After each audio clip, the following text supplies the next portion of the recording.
Hello dear student, welcome in the class of biology. We are discussing here chapter number 8, human health and diseases. And our today's topic, that is vaccine and vaccination. If we talk about vaccine, vaccine is a Greek word that means come from veka. Veka means cow. Okay, वेका का मतलब क्या होता है? Cow होता है। और इससे ही उन्होंने वैक्सीन नाम इसलिए दिया है क्योंकि वैक्सीन जो होता है, the substance provoking producing of antibodies और कॉल्ड वैक्सीन। वैक्सीन क्या होते हैं? वो होते हैं जो प्रोवोक करते हैं एंटीबॉडीज को प्रोड्यूस होने के लिए, उनको बोला जाता है वैक्सीन, है ना। एंटीबॉडी मॉलिक्यूल जो होते हैं वो बॉडी के अंदर प्रोड्यूस होते हैं और डिसीजेस से हमको प्रोटेक्ट करने में हेल्प करते हैं। अगर हम इसकी बात करते हैं, इसकी हिस्ट्री की बात करते हैं, तो एडवर्ड जेनर जो थे उन्होंने सबसे पहले किसके बारे में? वैक्सीन के बारे में डिस्कवर किया था। एडवर्ड जेनर जो थे उन्होंने किसका वैक्सीन डिस्कवर किया था? स्मॉल पॉक्स का डिस्कवर किया था वैक्सीन, ठीक है। एडवर्ड जेनर जो थे उन्होंने ये ऑब्जर्व किया कि जैम फिलन who is suffering from diseases, जैम फिलन नाम का एक बच्चा था जो क्या था? स्मॉल पॉक्स से सफर कर रहा था, पर उन्होंने ऑब्जर्व किया कि वो बहुत जल्दी इस बीमारी से कुछ ही दिनों में ठीक हो गया, है ना। तो उन्होंने देखा कि ऐसा क्यों हुआ, तो उन्होंने जब उसके बारे में स्टडी करी तो उन्होंने क्या किया, उन्होंने देखा कि वो सबसे ज्यादा किसके टच में था? काउ के टच में था, ठीक है। ये जो काउ थे इनके अंदर कुछ ऐसे एंटीबॉडीज क्रिएट करने की कैपेसिटी थी जो काउपॉक्स के जो बैक्टीरिया थे उनको क्या कर रहे थे? पैथोजन जो थे उनको क्या कर रहे थे? डिस्ट्रॉय कर रहे थे। तो इस तरीके से उन्होंने किसकी डिस्कवरी करी? वैक्सीन की डिस्कवरी करी। और वो किसके प्रिंसिपल को फॉलो किया उन्होंने? लुईस पॉस्चर, है ना। लुईस पॉस्चर जो थे उनके जो प्रिंसिपल्स थे उसको, फ्रेगमेंटेशन के प्रिंसिपल को स्टडी करके, और उन्होंने इसके बारे में क्या किया था? स्टडी करी थी। और इसी तरीके से एडवर्ड जेनर जो था उनको इम्यूनोलॉजी का फादर रिगार्ड किया गया था, है ना।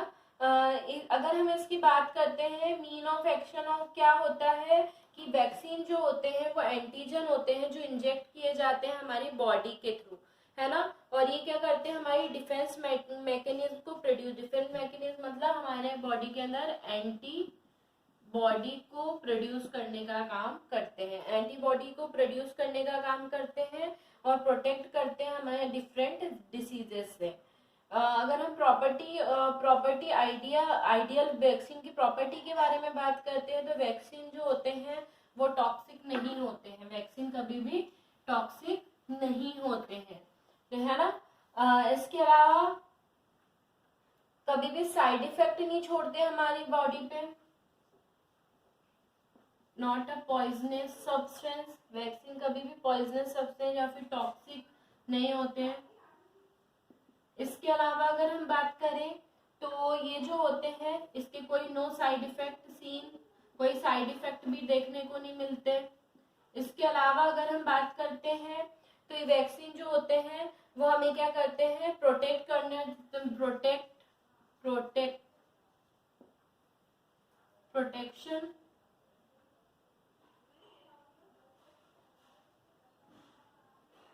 फ्रॉम डिसीजेस, है ना, प्रोटेक्शन फ्रॉम डिसीजेस। इसके अलावा ये जो होते हैं पेनलेस होते हैं और इजी होते हैं, काफी सोशल होते हैं, चीप होते हैं, है ना, हमारी होल बॉडी को प्रोटेक्ट करने का काम करते हैं। और वैक्सीन का जो डोज होता है वो भी कैसा होता है? बहुत ज्यादा कम होता है, बहुत लिटिल डोज ही काफी इफेक्टिव होता है। तो ये सारी जो है ये कुछ प्रॉपर्टीज है आइडियल वैक्सीन की। इसके बाद अगर हम डिस्कस करते हैं तो वैक्सीन के टाइप ऑफ वैक्सीन की अगर हम बात करते हैं तो जनरली टाइप ऑफ वैक्सीन जो होते हैं थ्री टाइप्स के वैक्सीन जो होते हैं वो देखने को मिलते हैं। एक होता है कन्वेंशनल वैक्सीन, सेकंड होता है purified vaccine, purified antigen vaccine, और नेक्स्ट जो होता है वो होता है रिकॉम्बिनेंट वैक्सीन। ओके, अगर हम इसके बारे में डिस्कस करते हैं तो कन्वेंशनल वैक्सीन किसे बोला जाता है?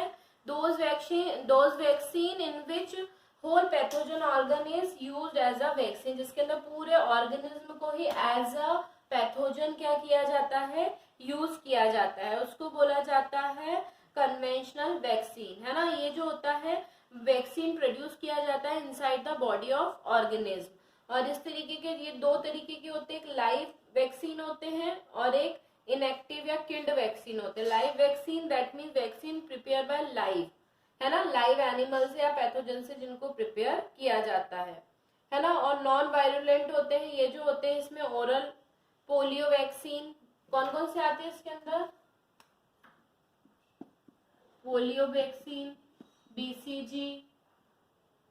बीसीजी, है ना। इसके अलावा अगर हम बात करें तो इसके अंदर स्मॉल पॉक्स, येलो फीवर, इन सब के वैक्सीन भी इंक्लूड किए जाते हैं। इसके अलावा हम बात करते हैं तो इनएक्टिव वैक्सीन ऐसे जो क्या करते हैं कि मार के किल करके बनाए जाते हैं यूवी रेज और एल्कोहल फॉर्मेशन और इनके थ्रू।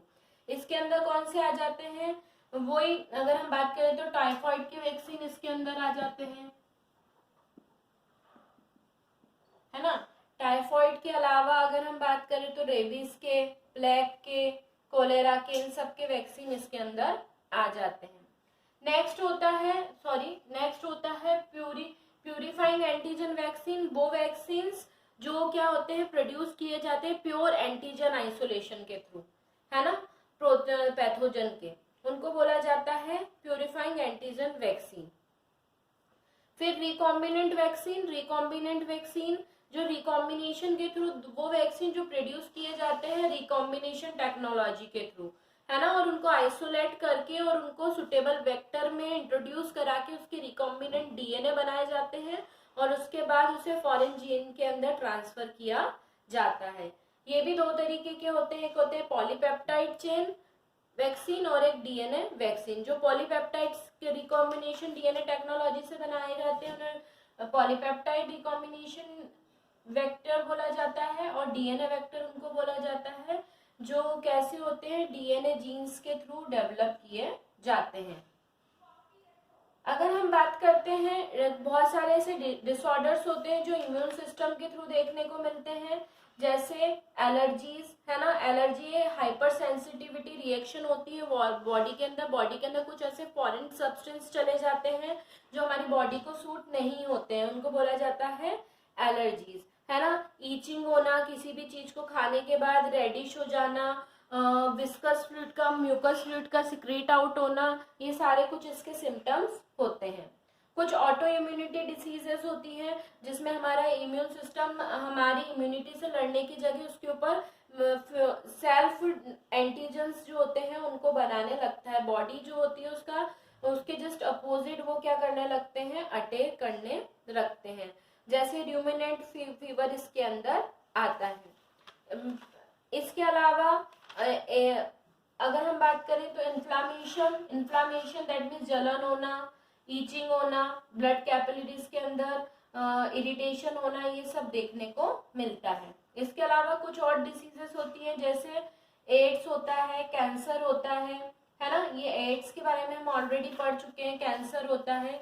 ये सारी डिसीजेस भी किसके थ्रू देखने को मिलती हैं, ये एंटी इम्यून, हमारे इम्यून सिस्टम से रिलेटेड ही देखने को मिलती हैं। ओके, सो हमारा topic that is vaccine and vaccination is now finished, and with this help our chapter number 8 human health is also completed। एक छोटा सा टॉपिक है इसके अंदर दैट इज एडिक्शन के बारे में आप लोग सेल्फ लर्न करेंगे और उसको समझने की कोशिश करेंगे, अदरवाइज हम नेक्स्ट लेक्चर में उसके बारे में डिस्कस करेंगे। Till then student, have a nice day, good bye.